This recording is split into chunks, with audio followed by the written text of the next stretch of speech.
Oke, terima kasih untuk Pak Pangeran yang setelah mempresentasikan materinya pada hari ini. Sekarang kami akan mempersilahkan kepada pemateri yang kedua. Kepada Bapak dipersilahkan. Oke.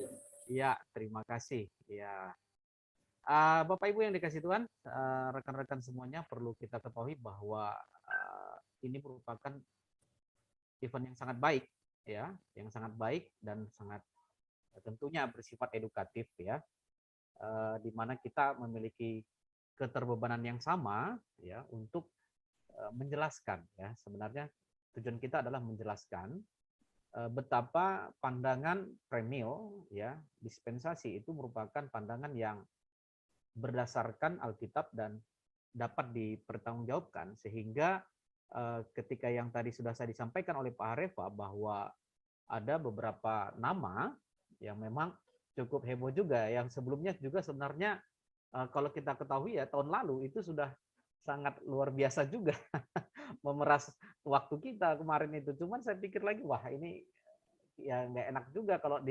dipertonton-tonton gitu. Cuman ya tapi mungkin begini caranya yang lebih bagus. Ya, jadi ini merupakan sesuatu yang sangat elegan bagi kita karena kita kan orang akademisi semua gitu ya.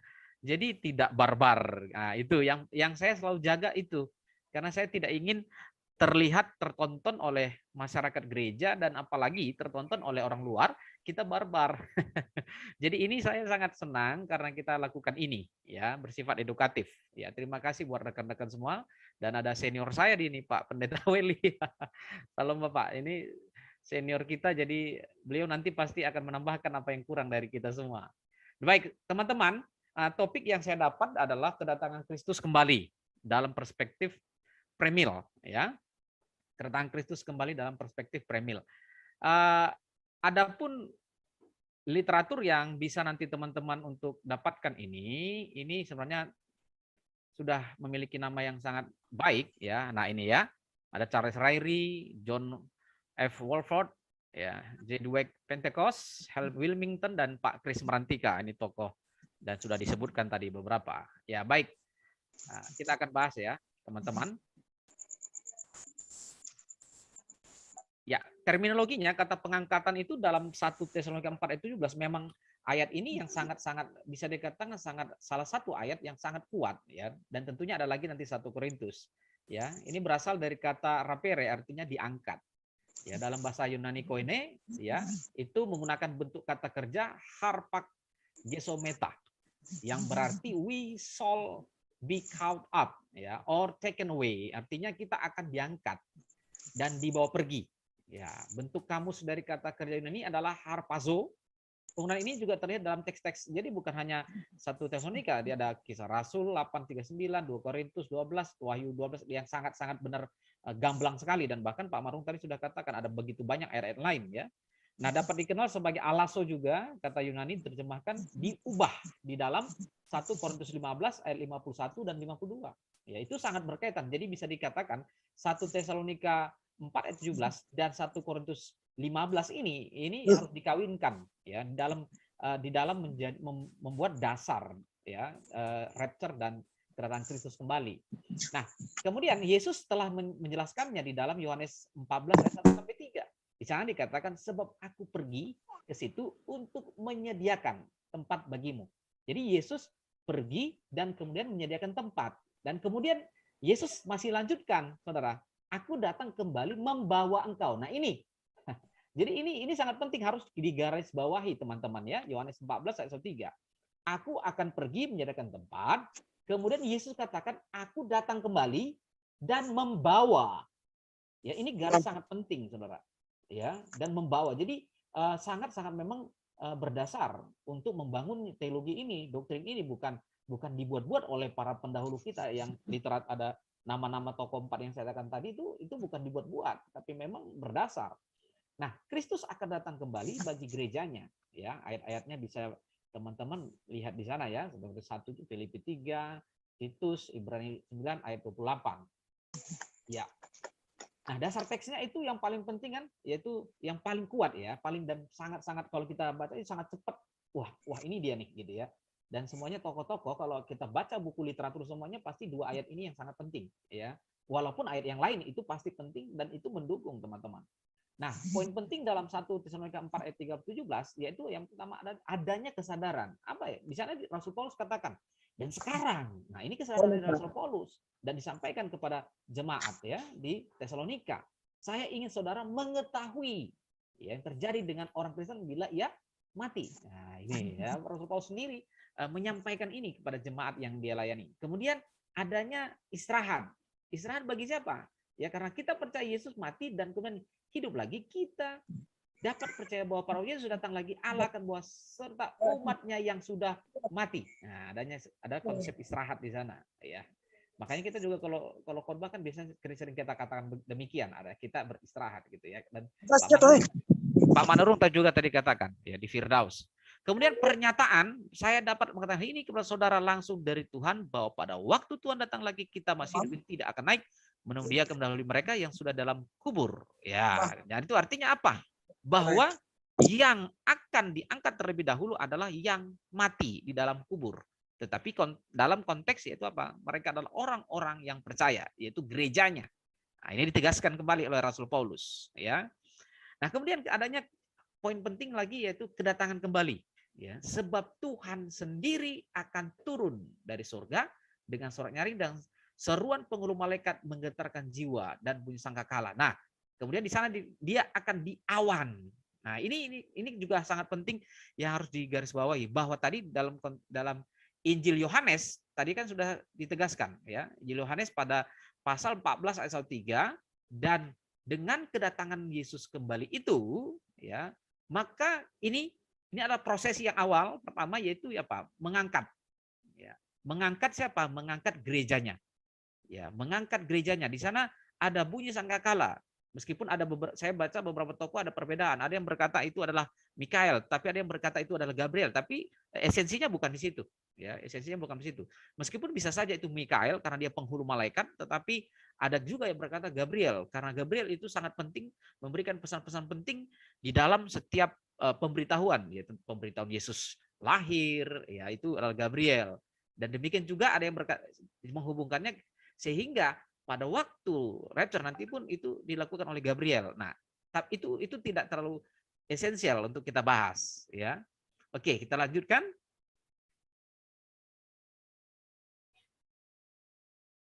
Ya, kemudian adanya kebangkitan. Dan orang-orang yang paling dahulu bangkit menurut Tuhan ialah orang-orang yang beriman yang sudah mati. Ya, ini orang yang sudah mati terlebih dahulu, gerejanya orang percaya, maka mereka terlebih dahulu akan dibangkitkan. Dan berikutnya adalah terjadinya pengangkatan. Nah, pengangkatan yaitu siapa? Yaitu orang-orang yang pada waktu ya peristiwa rapture itu ya masih hidup.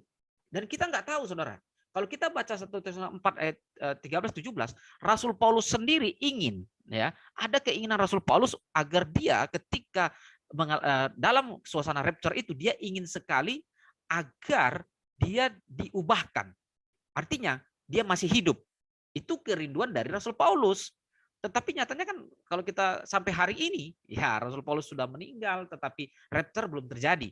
Nah, tetapi itu adalah merupakan bukti dari kerinduan Rasul Paulus sendiri, dia ingin diubahkan ketika saat rapture itu terjadi. Nah, ini penegasan sangat penting bahwa adanya pengharapan dari Rasul Paulus sendiri bahwa dia ingin mengalami rapture. Dan rapture yang dia ingin alami adalah sebenarnya rapture tanpa mengalami kematian. Itu yang ingin diringankan oleh Rasul Paulus. Walaupun pada hakikatnya Rasul Paulus sudah meninggal dan saat ini belum terjadi rapture. Dan berikutnya apa yang terjadi? Ayat 17 yang terjadi adalah reuni. Ya, untuk menemui Tuhan di angkasa dan tinggal bersama dia. Ya, itu adanya reuni. Reuni siapa? Orang-orang percaya, yaitu gereja. Ya. Kemudian penguatan keyakinan, maka hendaklah saudara saling menghiburkan, membesarkan hati. Jadi, nah ada beberapa penafsir berpikir karena ayat 18 ini hendaklah saling menghiburkan.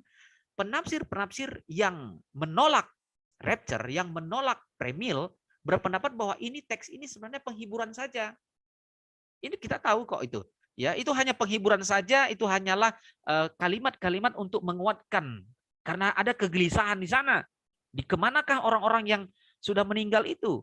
ya, dan apa yang akan terjadi kelak pada orang-orang percaya yang meninggal itu. Jadi ada penafsir-penafsir tertentu yang menolak premil, berkata bahwa konteks teks ini 1 Tesalonika 4 ini tidak perlu ditafsirkan secara eskatologis, tetapi ya cukup hanya ditafsirkan dalam konteks suasana penghiburan, menghibur mereka yang bertanya-tanya. Nah, tetapi kita itu sangat-sangat bertentangan dengan ayat sebelumnya Bapak Ibu, 13, 14, 15, 16. Kalau kita katakan itu hanya sebuah penghiburan, tetapi nyatanya konten dari itu adalah konten yang bersifat eskatologis. Ya, bagaimana mungkin Rasul Paulus hanya bersifat menghibur, tetapi itu tidak akan terjadi secara literal? Ini kan kebohongan. Ya, itu kita tahu bahwa ada beberapa penafsir-penafsir yang berkata demikian. Dan ini juga yang pernah dimunculkan oleh maaf ya, nama yang tersebut, opung kita itu. Dia katakan itu hanya penghiburan saja katanya. Loh, coba perhatikan teksnya baik-baik gitu. 13, 14, 15, 16, 16, 17 itu bukan hanya penghiburan, tetapi konten yang memang akan terjadi. Ya, jadi bukan hanya sekedar penghiburan yang bahwa peristiwa itu tidak akan pernah terjadi. Ya, ini juga berbahaya. Cara penafsiran yang demikian itu sangat berbahaya. Dan saya tidak sedang menyerang, tetapi saya juga harus meluruskan tuduhan-tuduhan apa yang dituduhkan kepada penganut premil itu harus diluruskan ya, Bapak Ibu ya. Ya, berikutnya. Nah, poin penting di dalam 1 Korintus 15 ayat 51 sampai 53 ya, Rasul Paulus juga katakan, jadi aku mengatakan kepadamu suatu rahasia. Nah, ini dia. Suatu rahasia. Apa itu rahasianya? Ya, yaitu rahasianya yaitu apa? Yaitu adanya ya pengubahan tubuh. Nah, ini berkaitan sekali 1 Tesalonika 4 tadi. Artinya apa? Rasul Paulus katakan ini rahasia, tetapi Rasul Paulus juga beritahu. Nah, tadi Pak Mangurung katakan ya, sebagian itu memang masih samar-samar, betul. Ya, tetapi dalam konteks ini Rasul Paulus juga memberitahukan ya. Jadi memang unik kalau kita berbicara tentang eskatologi itu unik sekali. Sebagian sudah disingkapkan, tetapi sebagian lagi belum. Nah, itu kita harus akui. Tapi dalam konteks ini Rasul Paulus katakan adanya ya, adanya yaitu apa? Pengubahan tubuh. Nanti Bapak Ibu silakan dibaca ya 1 Korintus 15 51 sampai 53. Nah, kita semuanya akan diubahkan dalam sekejap mata. Ya kan? Nah, kalau kita berpikir bahwa diubahkan dalam sekejap mata dan kemudian kita tetap di bumi, pertanyaannya Bapak Ibu, untuk apa diubahkan gitu loh. Nyatanya kita diubahkan untuk apa? Karena kita akan bersama Kristus. Jadi tubuh ini harus memang diubahkan. Ya. Harus diubahkan.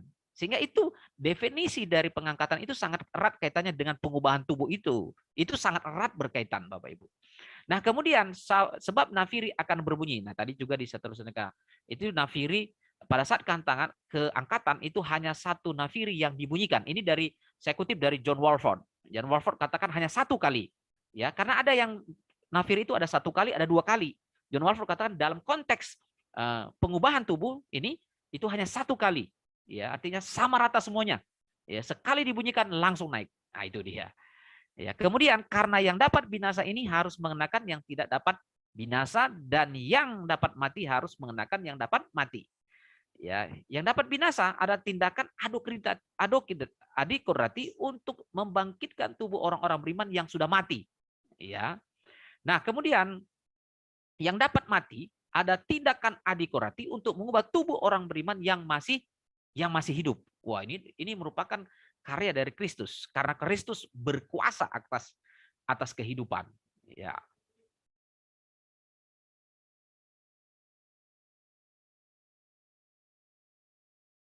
Ya, nah ini poin penting Bapak Ibu yang ingin saya tegaskan. Adanya perbedaan antara pengangkatan atau rapture dengan kedatangan Kristus yang kedua kali.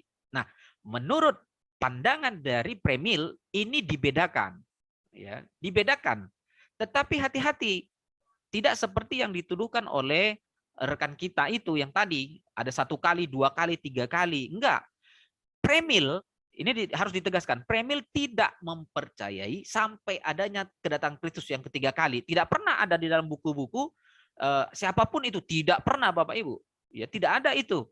Jadi jelas ya. Jadi itu merupakan tuduhan yang hoax. Mungkin ya bisa dikatakan yang kita sendiri tidak lontarkan, atau tokoh-tokoh pendahulu premil tidak lontarkan itu, tetapi itu ada tuduhan, ya. Nah, adanya pembedaan pengangkatan atau rapture dan kedatangan Kristus kedua kali. Nah, jadi ada pandangan keliru bahwa peristiwa pengangkatan dan kedatangan Kristus kedua kali adalah peristiwa yang sama. Ini yang keliru, ya. Kenapa? Karena dasar Alkitab menjelaskannya, bukan kita, ya. Ada dasar Alkitabnya, saudara-saudara, ya. Nah, pada dasarnya peristiwa pengangkatan membuka masa kesukaran besar. Ini premil pretrib. Jadi bagi rekan-rekan dan kita semuanya yang sudah paham akan premil pretrib, kita mempercayai itu. Dan saya sendiri kalau ditanya, maka saya premil pretrib. Yaitu apa? Bahwa pengangkatan itu membuka masa kesukaran besar. Artinya apa? Gereja diangkat sebelum masa kesukaran itu. Kesukaran yang 7 tahun. Nah, ini saya ketika saya sebutkan ini, maka saya sebenarnya sudah terbaca, yaitu saya premil pretrib. Nah, sementara kedatangan Kristus yang kedua kali akan mengakhiri masa tersebut. Nah, ini di sinilah titik miss yang menurut saya ini bukan menurut, tapi kita melihat kurang dipahami, ya, dua topik ini. Kalau saya ikutin, saya sudah baca nonton YouTube-nya, wah di sini letak masalahnya. Nah, ini hal-hal yang membedakannya, yaitu pengangkatan itu adalah Kristus muncul di angkasa. Nah, ini sangat penting digarisbawahi dalam 1 Tesalonika 4 ayat 16-17. Kristus itu munculnya di angkasa. Ini yang membedakannya nanti dengan kedatangan Kristus kedua kali atau kembali, ya. Ia datang menjemput orang-orang kudusnya, yaitu gerejanya, ya. Pengangkatan merupakan satu rahasia. Ya, jika suatu kemenangan tidak diketahui pada zaman, kenapa disebut rahasia? Karena memang itu datang dan kita sendiri, orang-orang gerejanya itu tiba-tiba diubahkan zrep begitu. Nah, berbeda nanti kedatangan Kristus kedua kali itu ada tanda-tanda yang mendahulunya yang bisa dibaca. Nah, ini nanti ada penjelasan berikutnya, Bapak Ibu, ya. Kedatangan Kristus untuk menjemput orang kudusnya tak pernah dikatakan bahwa akan didahului oleh tanda-tanda langit. Nah, walaupun ada tadi satu, yaitu apa, ya, sangkakala itu. Sangkakala itu ser gitu, ya. Kemudian langsung sep gitu. Ya, gitu. Berbeda nanti Kristus kembali kedua kali ada lagi yang lebih spesifik tanda-tandanya untuk membeda, ya, yang jelas pembedaan dari pengangkatan dan kedatangan Kristus kedua kali. Pengangkatan diidentifikasi sebagai hari Kristus Yesus, 1 Korintus 1:8, 2 Korintus dan Filipi. Ya, saya cepat saja ya Bapak Ibu, ya. Nah, pengangkatan diperkenalkan sebagai suatu masa penuh berkat dalam 1 Korintus 4:18. Kemudian pengangkatan berlangsung dalam sekejap mata. Nah, itu yang dikatakan Rasul Paulus dalam 1 Korintus 15 ayat 82. Ini menunjukkan dengan kuat bahwa peristiwa ini tidak akan terlihat oleh dunia. Cepat sekali, sehingga maka kita lihat adanya orang-orang yang tiba diangkat dan orang dunia akan kaget. Ini pergi kemana? Ini pergi kemana? Nah, itu yang akan menjadi ekses-eksesnya, di mana orang dunia akan kaget, akan setelah diangkat itulah baru orang dunia akan kaget, ya, karena tiba-tiba orang-orang gereja atau orang percaya itu tidak ada lagi di dunia. Pengangkatan, ya, rupanya terutama mencakup gereja, ya, oke, ya. Kristus datang sebagai bintang timur yang gilang gemilang, Wahyu 22 ayat 16. Ini semua ayat-ayat Bapak Ibu, ya, dan berdasarkan ayat semua, bukan dibuat-buat. Oke. Nah, ini dia kedatangan Kristus yang kedua kali, ia datang ke bumi. Nah, ini ya, tadi sudah saya jelaskan bahwa pengangkatan tadi 1 Korintus 4 katakan dia ada di angkasa, ya. Tetapi kedatangan Kristus yang kedua kali itu ada di mana? Yaitu dia datang ke bumi. Zakaria 14 ayat 4 katakan, ia datang bersama orang kudusnya. 1 Tesalonika 3:13, Yudas 14. Nah, bersama orang kudusnya. Nah, itu berarti di atas sudah ada orang kudus. Nah, sedangkan tadi, ya, rapture atau pengangkatan tadi, orang kudusnya di mana? Gereja di mana? Gereja masih di bawah. Nah, ini kan jelas berbeda. Ya, jadi para tokoh-tokoh premil sebenarnya bukan orang yang asal-asalan menafsirkan dan sembarangan, tidak, saudara-saudara, tidak. Ya, ini jelas adanya pembedaan sehingga tokoh-tokoh pendahulu premil itu memang jeli melihat itu. Ya, yang pertama itu yaitu ia datang ke bumi. Tadi 1 Korintus 4 ayat 17 dia di angkasa. Nah, kemudian ia datang bersama orang kudusnya. Jadi sudah ada sehingga itu turun. Nah, ini kan fase yang berbeda. Nah, ini yang jelas sangat berbeda, ya. Penyataan ini bukan rahasia. Hal ini sudah merupakan pokok pembicaraan dalam banyak dalam perjanjian lama. Mazmur 72, Yesaya 11, Zakaria 14. Jadi itu sudah dinubuatkan. Kedatangan Kristus bersama orang kudusnya akan didahului oleh tanda-tanda di langit. Bapak Ibu boleh baca ya, Matius 24, 29, 30, baik terutama yang direkam di YouTube. Dan nanti ini akan diputar terus nanti oleh gereja siapapun dia, boleh nanti dibaca di dalam Matius 24, 29, 30 itu tanda-tandanya, yaitu tanda-tanda kedatangan Kristus kedua kali. Pernyataan ini diidentifikasi sebagai hari Tuhan, 2 Tesalonika 2 ayat 1 sampai 12. Penekanan utama dari pernyataan ini adalah penghukuman. Ya, jadi kalau tadi itu rapture itu menandai datangnya tribulasi, dan ingat tribulasi itu hanya 7 tahun. Ya, berbeda dengan kedatangan Kristus kedua kali, yaitu penghakiman atau penghukuman yang terakhir. Kenyataan ini akan dapat dilihat di seluruh dunia. Matius 24, 27, Wahyu 1 ayat 7. Kemudian pernyataan ini terutama meliputi Israel, lalu juga bangsa-bangsa bukan Yahudi. Ya. Matius 24, 2, 25 sampai 26. Kemudian Kristus datang sebagai surya kebenaran dengan kesembuhan pada sayapnya. Malaki 4 ayat 2.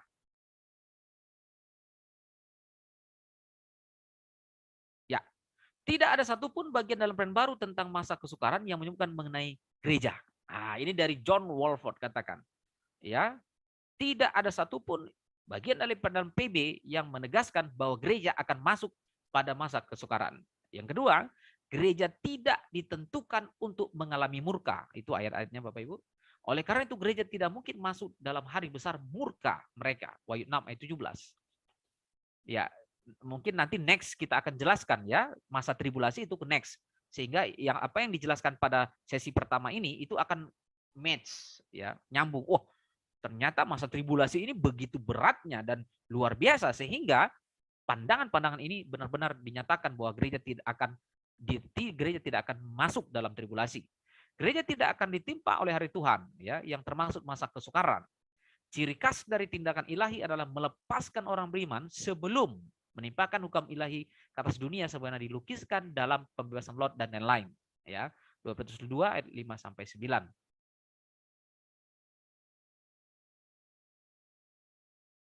Nah, kedatangan Kristus yang kedua kali kronologinya adalah penampakan yang menakutkan di langit. Matius 24, 29 dan lain-lain. Ya, itu artinya apa? Tanda dari kedatangan Kristus yang kedua itu sangat jelas di langit. Berbeda tadi dengan rapture yang secret dan rahasia. Ya, langit terbuka dan Yesus muncul. Matius 24, 30 dan lain-lain. Kemudian Yesus menjalankan kakinya di atas bukit Zaitun menyebabkan gempa bumi yang hebat. Zakaria 14 ayat 48. Kemudian setelah itu Yesus pergi ke Petra, Bosra, 2 kota penting di Edom untuk mengumpulkan sisa bangsa Israel yang sedang bersembunyi. Dengan diri oleh malaikat jemaat sisa Israel, Yesus menuju ke Harmageddon. Kenapa menuju ke Harmageddon? Karena ada perang Harmageddon. Nah, itu bisa next untuk dijelaskan. Apalagi sekarang ini kan lagi hebohnya antara Rusia dan Ukraina dan langsung dihubungkan ke Harmageddon. Nah, itu harus pelan-pelan dulu, jangan nanti salah ini ya. Maksud kedatangan Kristus yang kedua kali untuk mengalahkan antikris beserta bangsa-bangsa dunia yang berkumpul di Harmageddon. Wahyu 19 ayat 17 sampai 21, iblis akan dimusnahkan. Nanti silahkan baca Wahyu 19 ya. Jadi apakah sekarang ini Rusia dan Ukraina ini merupakan nanti tidak lama lagi Armageddon? Saya belum bisa jawab ya, belum bisa jawab karena kita belum lihat secara realitanya ya. Karena ciri khas dari maksud kedatangan Kristus kedua, jadi tanda-tandanya itu akan jelas sekali Bapak Ibu. Nah, sangat jelas di seluruh bumi dan di langit terjadi perang antar perang itu. Dan itu kalau sudah benar-benar kejahatan seluruh dunia atau yang disebut perang dunia ketiga dan itu heboh, wah kita siap-siap. Ya, saya secara pribadi katakan, mari siap-siap. Jangan-jangan ini sudah mulai masuk ke dalam Harmageddon. Nah, tapi saya sekarang belum berani berkata demikian. Ya, mengumpulkan kembali, memperbarui, memulihkan umat Israel yang setia. Janji Allah dalam PL untuk pemulihan Israel. Ini ayat-ayatnya. Menghakimi dan menghukum umat Israel yang tidak setia.